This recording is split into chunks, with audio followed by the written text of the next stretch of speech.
자, 여러분 지금 경제론을 학습하고 계십니다. 수요 공급과 관련된 내용 중에서 서술적 표현을 살펴봤어요. 그래서 수요는 demand, 공급은 supply 이렇게 하기로 했었죠. 그런데 자, 여러분 교재를 좀 한번 살펴보면서 앞으로 이제 우리 기본서 나오되면 좀 더 학습해야 할 내용들을 지금 미리 좀 보여드리도록 하겠습니다. 지금 우리 이제 인문과학이니까 이런 좀 자질구레한 것들은 좀 빼고 말이죠.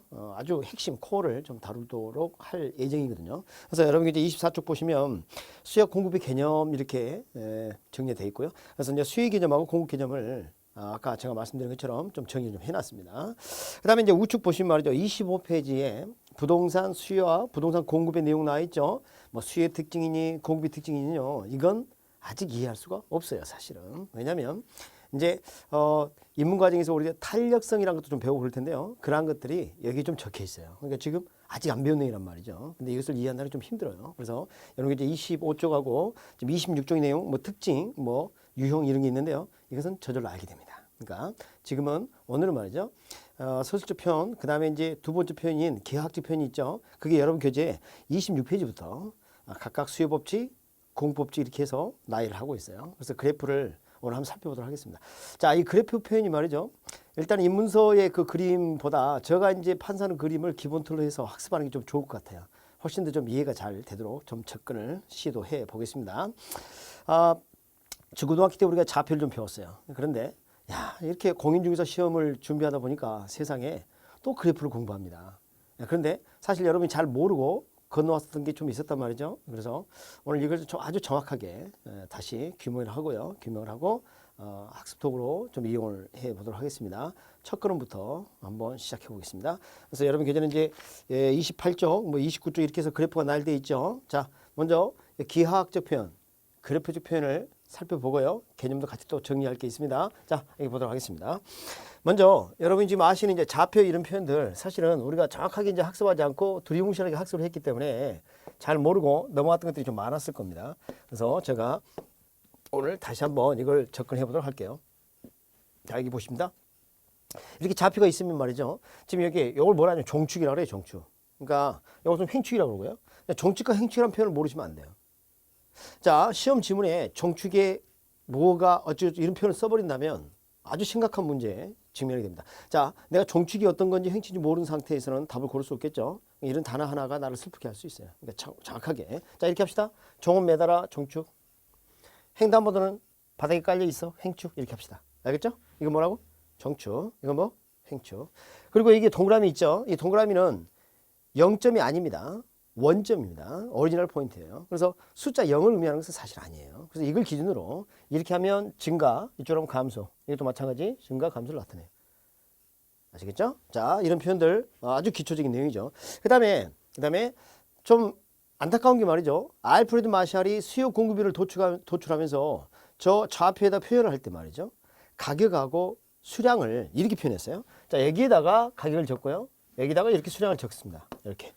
그래서 수요 공급과 관련된 그래프는 반드시 이 틀을 따져야 합니다. 이 틀을. 그래서 이 틀을 유지시켜야 합니다. 그러니까 Q하고 P가 서로 바뀌면 그것은 수요 곡선 공급자로 부르지 않습니다.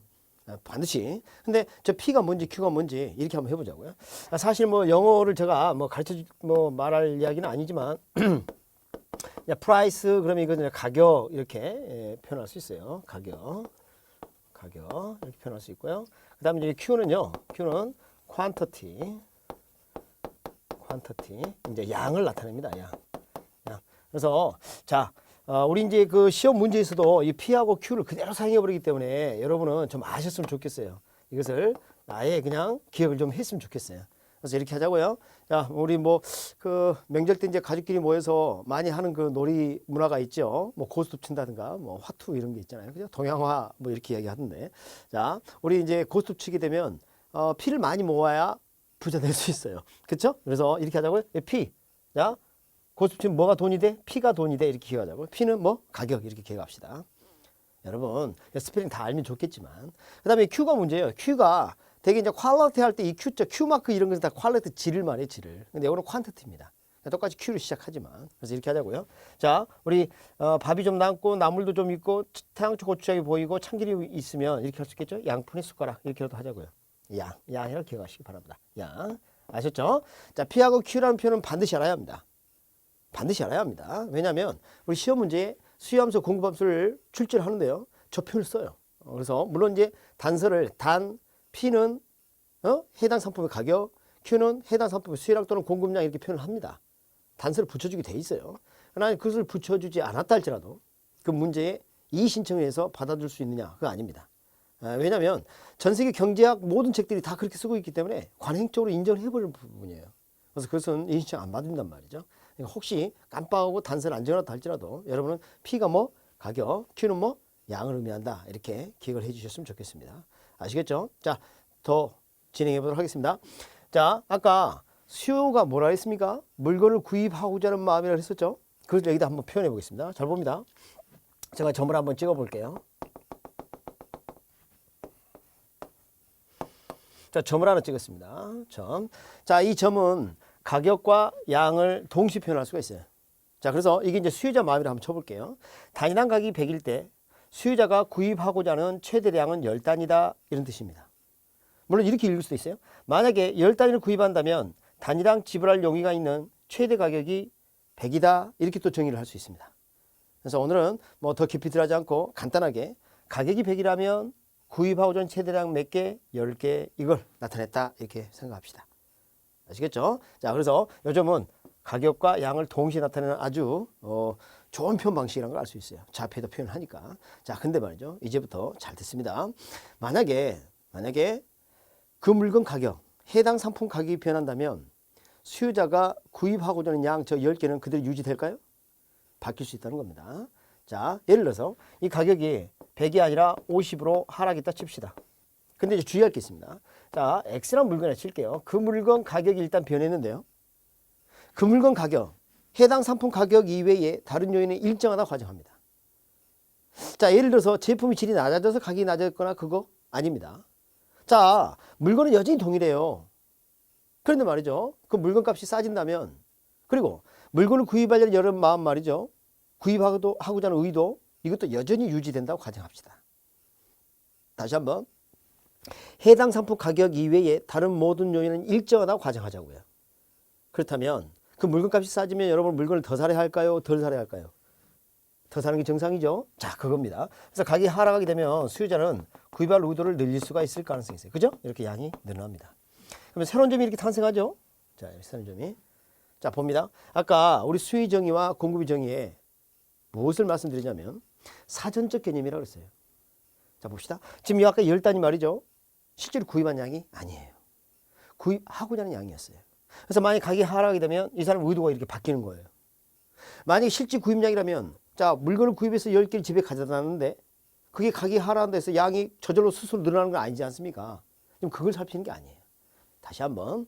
자, 수요와 공급은 실제로 구입한 양을 다루는 게 아니라 그 가격 중에서 구입하고자 하는 양입니다. 의도된 양이에요. 사전적 개념이에요. 그래서 이렇게 변화를 살펴볼 수 있는 겁니다. 아시겠죠? 자, 가격이 하락이 됐을 때 수요자가 수요량을 이렇게 늘리는 현상이 벌어지는데 이 점으로 이동한 셈이 되겠습니다. 이제 이런 경우는 어떻게 될까요? 이제 값이 비싸졌어요. 자, 또 마찬가지 주의할 것은 그 물건 가격 이외에 다른 모든 요인은 일정하다 본 겁니다. 제품의 질이 높아져서 가격이 비싸진 거 아니에요. 무슨 말인지 아시겠죠? 단지 가격만 상승했어요. 그리고 여전히 그 물건을 구입할 의도를 가지고 있다고 생각합시다. 그렇게 되면 어떤 현상이 벌어질까요? 덜 사려 할 겁니다. 그게 물건을 구입하려고 하는 수요자의 심리거든요. 그 점을 찍어보면 이렇게 되겠죠. 이렇게 양이 이렇게 줄죠. 이렇게. 자, 어떻습니까? 점이 지금 3개 탄생했나요? 자, 여기에서 말이죠. 자, 지금 가격이 점진적으로 하락하거나 그러면 어떻게 돼요? 마음이 이렇게 바뀌겠죠. 이렇게. 점진적으로 상승하게 된다면 이런 점이 또 탄생하겠죠. 이렇게. 자, 이렇게 여러 무수한 점이 탄생할 수 있어요. 그래서 이 점을 이렇게 연결하면요. 선이 탄생합니다. 그리고 이 선을 뭐라 하냐면 수요 곡선이라고 불러줘요. 자, 수요자의 의도를 나타내는 선인데, 그렇죠? 수요 곡선이라고 불러줍니다. 자, 여기서 점을 연결하면 선이라고 그래요. 만약 선을 연결하면 면이라고 합니다. 지금 점을 연결했죠? 그래서 선이라고 이런 표현을 써준 겁니다. 그런데 말이죠. 곡선이라 되어 있네요. 지금 그려진 그림 봐봐요. 직선이잖아요. 근데 왜 곡선이라는 표현을 씁니까? 네, 직선은 곡선에 포함되는 개념이에요. 곡선 중에 곡률이 0이라면 직선이라 불러주는 것뿐입니다. 따라서 곡선이 직선을 포함하는 더 넓은 개념인 거죠. 그래서 곡선을 그리든 직선을 그리든 그걸 아우를 수 있는 표현을 써야 되기 때문에 뭐라고 표현해요? 수요 곡선이라고 표현합니다. 여기까지 가십니까? 자, 그러면 자 봅시다. 그 물건 가격이 변하자 수요자의 구입하고자 하는 양, 그 물건을 구입하는 양이 이렇게 변했어요. 맞죠? 자, 그리고 가격이 하락하였을 때 그 물건 제품 질이 낮아지거나 또는 값이 싸졌으니까 돈이 남아서 다른 물건을 구입하거나 또 구입하는 의도를 줄인다든가 이런 거 없이 다시 한번 해당 상품 가격 이외에 다른 요인은 일정하다 쳤을 때 사람들은 물건값이 싸지면 더 사려 합니다. 맞죠? 이렇게 양을 늘렸어요. 그러면 이 점에서 이 점을 이동한 거 맞지요? 그렇습니까? 그러면 이렇게 이 선을 따라서 이렇게 움직인 셈이 됩니다. 그리고 양이 늘어났죠? 그리고 우리는 이걸 이렇게 표현해요. 수요량의 증가. 뭐라 표현한다? 수요량의 증가. 양자가 붙었나요? 그렇죠. 수요량의 증가. 이렇게 표현합니다. 아, 그렇군요. 자, 그 다음에 이런 경우 어떻게 돼요? 만약 가격이 상승했다. 다른 조건을 뭐하다 보고? 일정하다 보고. 자, 그러면 봐요. 제품의 질이 높아진 것도 아니에요. 그런데 값이 비싸진다면 여러분 덜 산단 말이죠. 그래서 어떻게 됩니까? 양을 이렇게 줄이려 합니다. 선을 따라서 이렇게 움직이게 됐죠. 그렇죠? 그리고 양이 줄었죠? 그럼 이건 뭐라 하냐면 수요량의 감소라고 합니다. 수요량의 감소. 이렇게 표현해요. 그러니까 이 둘을 묶어서 우리가 이렇게 표현할 수 있어요. 수요량의 변화. 수요량의 변화. 이렇게 표현할 수 있어요. 자, 여기서 어떤 법칙성을 발견할 수 있어요. 잘 보십니다. 가격이 하락했을 때, 자, 가격이 하락하자, 그렇죠? 가격이 하락하자, 양은 늘었죠? 그러니까 Q를 여기다 표시해 본다면 이렇게 늘어난 형태입니다. 자, 화살표 방향이 지금 같은 방향으로 움직였어요? 반대로 움직였어요? 반대로 움직였죠? 이런 현상을 뭐라 하냐면 반비례 관계라고 합니다. 무슨 관계? 반비례 관계. 자, 다시. 그 물건 가격과 수요량과의 관계가 반비례 관계인 것을 수요법칙이라고 합니다. 그래서 수요법칙이란 자, 그 물건 가격과 수요량과의 관계가 반비례 관계. 자, 봅시다. 가격이 하락하면 수요량이 늘어나요. 가격이 상승하면 수요량은 어때요? 감소하죠. 이 반비례 관계를 뭐라 한다? 수요법칙을 합니다. 다시 같은 방향으로 움직이면 비례, 반대로 움직이면 반비례 이렇게 합니다. 그래서 이게 수요법칙 되겠습니다. 자, 그 다음에 여러분 이 노란색 그래프 보도록 합니다. 생긴 게 수평선이거나 수직선이 아니죠. 기울어졌죠. 어떻게 생겼다고 표현하는 게 좋을까요? 자, 이렇게 생겨서 어떻게 표현하냐면 우하향한다라고 표현합니다. 뭐라고요? 우하향한다. 여러분 상하는 아시죠? 근데 문제가 뭐냐면 우측 좌측을 몰라요. 안타깝게. 여러분이 자, 좌우라는 이 표현을 우리 경제론에서 많이 사용하거든요. 이거 모르면 안 됩니다. 심각합니다. 그래서 왼손잡이가 아닌 오른손잡이를 기준으로 해서 일반인들 오른손잡이가 많으니까 이렇게 해서 이걸 기준으로 해서 한번 이렇게 기억을 해볼까요? 자, 오른손잡이는 숟가락을 오른손에 듭니다. 그리고 숟가락 든 손을 우측이라 그래요. 그리고 그 반대가 좌측. 여기 좌측, 여기가 우측 이렇게 돼요. 숟가락 발음 한번 해볼까요? 숟가락. 어때요? 우가 들어있죠? 네, 그렇게 합시다. 자, 숟가락 든 손이 무슨 손? 무슨 축? 우측. 그럼 잡아요. 요 점에서 요 점으로 한번 이동해 보죠. 그러면 수평이 아니죠? 그렇죠? 수평이 아니죠? 이렇게 기울어졌어요. 그러니까 이쪽으로 가려면 어떻게 돼요? 이렇게 갔다가 이렇게 가야 됩니다. 그러니까 우측으로 가면서 아래로 내려가야 되겠죠. 맞죠? 그래서 우하향한다 이렇게 표현합니다. 아시겠죠? 자, 그러면 수요곡선은 일반적으로 어떤 모양을 띈다? 우하향한다. 근데 이건 말이죠. 좌상향한다라는 표현을 써도 틀리지는 않아요. 그런데 그 표현은 잘 안 씁니다. 왜 그러냐면 여러분 그림을 그릴 때 이렇게 그리는 것이지 이렇게 그리진 않아요. 되게 종이가 찢어져요. 그러면 그렇죠? 그래서 이렇게 생긴 걸 되게 뭐라고 표현한다? 우하향한다라고 표현합니다. 아시겠죠? 자, 지금 여러분은 수요자의 마음을 좌표상의 그래프로 나타내 보았습니다. 그런데 저 수요자 마음이 변할 수 있습니다. 또 아까 변하는 원인을 그 물건 가격 하나만을 이야기했지만 사실 그거 말고 다른 요인에 따라 저 수요량이 변할 수도 있어요. 자, 어떤 케이스가 있을까요? 자, 먼저 그림 한번 그려보면 수요자 마음을 우리가 이렇게 도출을 먼저 했으니까 제가 이렇게 한번 그려볼게요. 자, 수요자 마음이 어떻게 생겼다고요? 어떻게 생겼다? 뭐 한다? 우하향한다. 이게 수요자 마음이에요. 그랬었죠? 자, 이렇게 한번 해보죠. 이 가격 수준에서 수요자 마음이 이렇게 됐었어요. 이렇게. 그러니까 이 사람 마음이 어떤지 다시 한번 확인해 봅시다. 자, 가격이 100이라면 10단위. 100보다 비싸다면 그보다 덜 구입하려 하고요. 100보다 싸다면 더 구입할 마음을 가지고 있어요. 이게 수요자 마음이에요.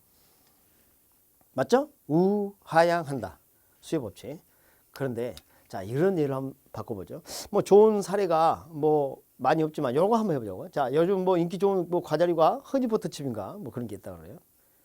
만약에 허니버터칩 가격이 단위당 100이라면 10개 살 마음을 원래 가지고 있었는데 세상에 허니버터칩이 지금까지 몰랐던 새로운 성분이 발견이 됐어요. 봤더니 그게 성인병 예방에 도움되는 성분이 발견됐어요. 그걸 또 드시면 장수할 수 있대요. 그러면 그 물건 가격은 변함없었지만 사람들이 그 물건을 더 살 수도 있어요. 맞습니까? 또 물건 가격 그대로인데 내가 로또 복권 당첨됐어요. 그럼 여전히 물건을 산다면 더 살 가능성도 있잖아요. 그러니까 무슨 말이냐면 그 물건 가격이 원인이 아니면서 물건을 더 구입하려 하거나 물건을 덜 구입을 하거나 이렇게 바뀔 수도 있다는 겁니다. 그러니까 이 가격이 원인이 아닌 모든 가격 순에서 이렇게 양을 늘리는 이런 변화 있을 수 있어요. 그래서 좀 전에 허니버터칩에 그거 자, 이런 가격이었을 때 이 마음이었는데 이것도 그 가격 순에서 늘어날 수 있어요. 이것도 마찬가지 그럴 수 있어요. 그러니까 주어진 모든 가격 순에서 양을 늘리는 이런 양상은 이렇게 표현하면 돼요. 그래프 자체를 이렇게 이동시키면 돼요. 자, 이게 수요자 마음이었어요. 근데 수요자 마음이 총체적으로 양이 증가한 거예요. 그래서 수평 이동하면 돼요. 이렇게. 그래서 이것을 뭐라 표현하냐면 수요의 증가라고 표현해요. 이제 봐요. 양자 붙었어요? 안 붙었어요? 안 붙었죠? 자, 이렇게 생각하세요. 이게 수요자 마음이었는데 수요자 마음이 총체적으로 증가하였다. 이렇게 표현합시다. 그럼 납득이 될까요? 그렇게 좀 이해를 했으면 좋겠습니다. 자, 그러면 자, 다시 한번 봐봐요. 이 좌표란 게 변수가 두 개예요. 그 물건 가격과 그 물건 수요량 두 개밖에 나타날 수가 없어요. 자, 저 왼쪽으로 와서 자, 요 왼쪽에 보면 요 물건 가격과 요 물건 수요량이 둘 다 변하는 경우라면 이 선을 따라서 이렇게 움직이면 되는 거예요. 맞습니까? 움직이면 된단 말이지. 근데 자, 여기 봐요. 여기는 어떻게 됩니까? 양이 늘긴 늘었죠. 예? 그런데 말이죠. 그 물건 가격이 원인이 아니에요. 그럼 뭔만 변화시켜야 돼요? 양만. 그래서 그래프 자체를 이렇게 이동시킨 겁니다. 그리고 수요자 마음 자체가 증가하였다. 이렇게 해서 수요의 증가 이렇게 표현하는 거예요. 약속입니다. 정리하겠습니다. 일단 정리를 좀 하고 나머지 하죠. 자, 봐요. 해당 상품 가격이 원인이 돼서 수요량이 변하게 되면 그 수요곡선 선상을 따라서 움직이게 됩니다. 그러니까 선은 점의 이동이니까 수요곡선 상의 점의 이동 이렇게 해도 크게 문제는 없겠죠. 자, 그게 수요 법칙이었어요. 근데 이건 그렇지가 않았어요. 자, 양이 변하긴 변했는데 해당 상품 가격 이외에 다른 요인이었던 겁니다. 그래서 양이 증가하거나 감소할 수가 있는데 이때는 증가하면 수요의 증가 이렇게 표현해요. 물론 허니버터칩이 벌레가 나오면 어떤 일이 벌어져요? 양을 줄이려 할 거 아니에요. 그죠? 그 물건 가격이 원인이 아니죠. 그래서 이렇게 수요가 감소할 수도 있겠죠. 이렇게. 그래서 뭐라 부를 것 같아요? 수요의 감소 이렇게 표현해요. 양자 붙었어요? 안 붙었어요? 안 붙었어요. 그러니까 총칙에서 여기서 어떻게 표현하냐면 수요의 변화라고 표현합니다. 양자 붙지 않았죠? 수요의 변화라고 표현합니다. 자, 주의할 게 있습니다. 수요의 증가 감소는 수요 법칙이 아닙니다. 다시 한번 수요의 증가 감소는 수요 법칙이 아닙니다. 자, 왼쪽으로. 자, 수요 법칙이란 해당 상품 가격과 수요량과의 관계가 반비례 관계인 것을 수요 법칙을 하는 것이지 해당 상품 가격 이외의 요인과 수요량과의 관계를 수요 법칙으로 부르지는 않아요. 매우 중요합니다. 아시겠죠? 저는 법칙화 시키기가 곤란하다는 겁니다. 그래서 가장 중요한 원인 그 물건의 가격, 해당 상품 가격과 수요량과 관계가 반비례 관계인 걸 수요 법칙을 합니다. 아시겠죠? 자, 그래서 일단 좌표 표현하는 방법이 그런 게 있다는 걸 알게 됐습니다. 그 다음에 공급의 경우도 한번 살펴보도록 하겠습니다. 자, 수요를 방금 이해하셨기 때문에 공급 훨씬 쉬워질 거예요. 자, 공급 한번 살펴보도록 하죠. 우리가 이제 공급자 마음은 이미 서술적 표현으로서 학습을 좀 하셨어요. 하셨고요.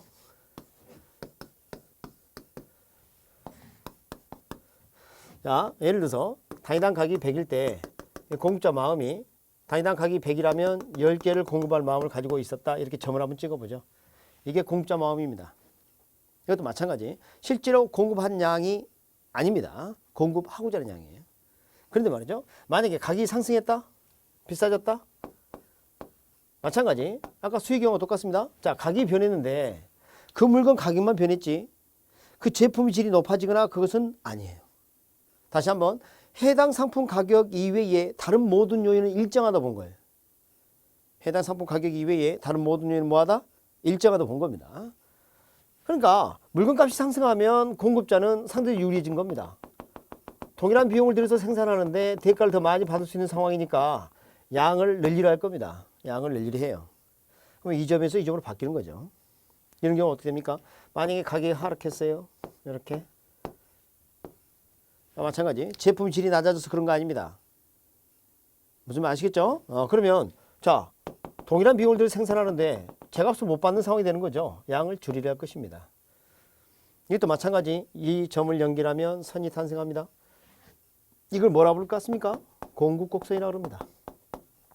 공급곡선. 자, 공급자의 마음을 나타내는 겁니다. 자, 그 물건 가격이 변했을 때 공급량이 변하는 관계를 지금 그래프로 표현했는데 만약 가격이 상승한다면 공급량을 늘리는 이런 양상을 보이죠? 그럼 이 점에서 이 점으로 이동한 거죠. 선을 따라서. 이건 뭐라 부를 것 같습니까? 짐작해 봅니다.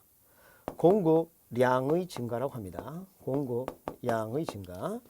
아까 이런 논리 수요량이 증가해서 배우지 않았습니까? 그래서 공급량의 증가. 그래서 수요를 이해했기 때문에 훨씬 더 쉬울 겁니다. 만약에 가격이 하락했어요. 양이 줄지요? 그러면 이 선을 따라서 이렇게 움직였죠? 이건 뭐 공급량의 감소. 공급량의 감소 이렇게 할 수 있겠죠. 자, 이게 공급량의 변화와 관련이 있고요. 관련이 있고요. 이것은 공급 법칙이다라고 말할 수 있어요. 그 물건 가격과 공급량과의 관계를 한번 따져볼 텐데요. 만약에 가격이 상승한다. 그럼 공급량은 늘어나죠? 그렇죠? 자, 가격이 하락한다. 공급량은 어때요? 줄어들죠?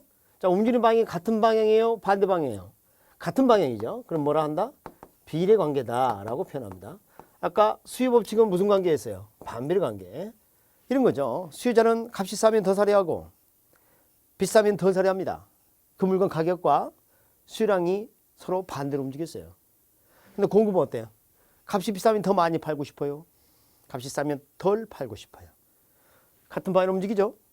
그래서 같은 방향으로 움직이면 비례 그럽니다. 다시 같은 방향으로 움직이면 비례. 반대로 움직이면 반비례라 그래요. 아시겠죠? 한 번만 더. 자, 같은 방향으로 움직이면 뭐? 비례. 반대로 움직이면 반비례라고 합니다. 근데 지금 어때요? 같은 방향으로 움직이기 때문에 비례 관계가 되겠습니다. 이게 공급법칙입니다. 자, 마찬가지로 저 공급량이 증가하거나 감소하는데 원인이 해당 상품 가격 이외에 다른 요인일 수도 있겠죠? 그럼 어떻게 표현할까요? 우리가 수요에서 이미 학습을 했던 내용입니다. 그래서 금방 이해할 수가 있어요.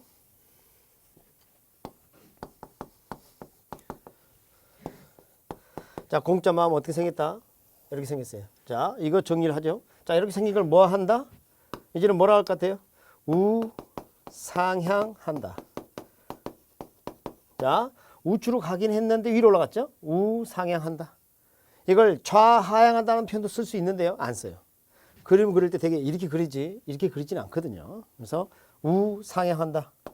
아시겠죠? 자, 공급자 마음은 뭐 한다? 우상향한다. 그럼 여기에 점을 한번 찍어보도록 하겠습니다. 단위당 가격 100, 수량 10단위 이렇게 한번 찍어보겠습니다. 자, 이 점을 중심으로 값이 비싸면 더 팔고 싶어 하고요. 값이 싸면 덜 팔고 싶어 해요. 그렇죠? 그런데 말이죠. 이번에 봤더니 양이 늘거나 줄거나 이런 현상이 벌어졌어요. 원인이 그 물건 가격이 아니었다는 겁니다. 예를 들어서 동일한 물건, 동일하게 100을 대가로 받을 수가 있는데, 자, 만약에 생산비가 절반으로 줄었다? 그럼 동일한 대가를 받으면서 더 많이 팔고 싶어 할 거 아니에요. 그래서 양을 늘릴 가능성이 있습니다. 맞습니까? 어때요? 수요를 이해했으니까 쉬워졌죠? 그래서 이거 봐요. 공급자 마음 자체가 우출 이동하였다 이렇게 이해하시면 돼요. 이거 뭐라 부를 것 같아요? 공급의 증가라고 표현합니다. 양자 붙습니까? 붙지 않습니까? 붙지 않아요. 만약에 그 물건을 똑같이 개당 100을 받는 상황인데 생산비가 2배로 늘었어요. 이 값 받아줘도 되겠어요? 안 되겠죠. 그래서 양을 줄이려 할 겁니다. 그래서 공급성이 좌측으로 이렇게 이동합니다. 이렇게. 자, 이것은 뭐라 할 것 같아요? 공급의 감소라고 합니다. 공급의 감소. 그래서 이것은 공급의 변화라고 표현할 수 있겠네요. 공급의 변화. 양자를 붙였어요? 안 붙였어요? 안 붙였어요. 그래서 이 공급자 마음 자체가 증가하고 감소했다 이렇게 표현합니다. 아시겠죠? 자, 그래서 지금 수요와 공급의 내용 어때요? 수요를 이해하니까 공급이 훨씬 쉬워지는 것을 알 수가 있어요. 그렇게 생각할 수 있습니다. 물론 각각의 그 수요 곡선과 공급 곡선은 어떤 의미를 갖냐면 그 전문 말이죠. 그 주어진 가격 수준에서 수요자는 구입하고자 하는 최대량을, 공급자는 주어진 가격 수준에서 공급하고자 하는 최대량을 나타내는 점들입니다. 그걸 연결한 것이 각각 수요 곡선, 공급 곡선이 되는 겁니다. 자, 지금까지 내용 좀 정리 좀 할까요? 자, 봅시다. 일단 말이죠. 우리 좌표상에 나타나는 표현은 그 물건 가격과 수요량 공급량의 관계를 잘 표현해 줄 수 있다는 그런 장점이 있어요. 근데 좌표 표현할 때 그 물건 가격과 수요량 공급량 변수가 2개밖에 나타낼 수가 없어요. 가격하고 양밖에 나타낼 수가 없단 말이죠. 그래서 일단은 그 물건 해당 상품 가격이 원인이 되어서 수요 곡선 선상을 따라서 이렇게 움직이게 되면 수요량의 증가, 수요량의 감소로 변하고 가격과 수요량이 서로 반비례 관계이죠. 수요 법칙을 했습니다. 그랬었죠. 그리고 해당 상품 가격 이외의 다른 요인이 변해서 수요량이 증가하거나 감소하는 이런 것은 수요량이 증가, 감소로 변하지 않고 수요의 증가, 수요의 감소라고 표현합니다. 양자를 붙이지 않아요.